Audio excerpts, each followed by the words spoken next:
What's up, you guys? This is John and welcome to my channel Restless Riches. On the last video we talked about COVID-19's effect on the stock market, so today we're going to be talking about its effect on the housing market. First of all, one of the most traditional ways that buyers get to see properties, open houses, have been canceled. Restrictions are also causing in-person showings of occupied units not to happen. The rise in virtual tours has helped, but as I mentioned in my previous video, most people still want to see a property in person before making a final purchasing decision. This creates a buyer scenario where best case, they have to wait a couple months before they can see homes again and make purchases, or worst case, after a couple of months, they don't have any more income because they've been laid off or furloughed and they can't even afford a house anymore. This would be a double whammy to the housing market because if buyers can't afford things, then they're gonna drop out of the market, which means there's gonna be way less buyers than there are sellers, which is gonna create massive downward pressure on housing prices,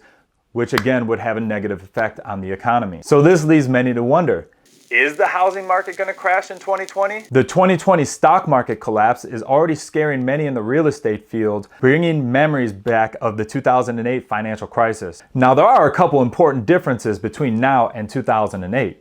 Back then, they were giving mortgages to anyone with two eyeballs and a nose. That's not the case here. This is a global health pandemic. So once it's passed through, and especially when we get a vaccine, then there's not really anything else bringing our market down, so we should be able to strongly recover. Additionally, the federal government has placed a moratorium on foreclosures and directed some mortgage services to offer reduced payments. This is excellent news for both buyers and sellers because it kind of puts things on pause and brings hope that when things get back to normal, it's gonna get better for everyone. So even though it might seem that the housing market is going to fall because of lack of buyers, one big positive is that home prices have stayed roughly about the same. While there are high level of fears about the effects of this full-blown recession, the stock market has already recovered nicely from its recent lows, and the housing market is more or less just on pause. Americans still have access to historically low interest rates, and the government has done a lot to prop up the economy through stimulus programs. Overall, I recommend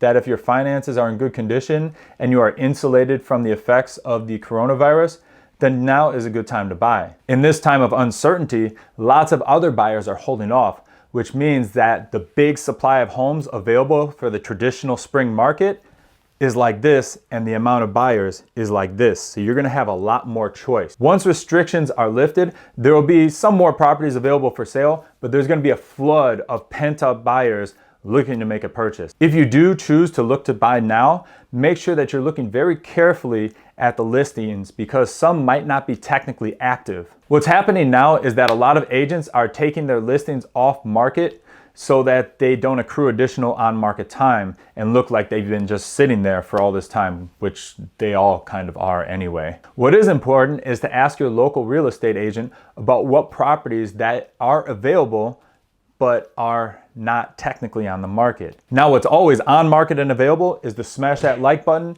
and hit that subscribe button as well. Leave a comment. What do you think is gonna happen to the housing market in the next few months, the rest of the year? What are your short-term predictions? What are your long-term predictions? I'm really curious what you think.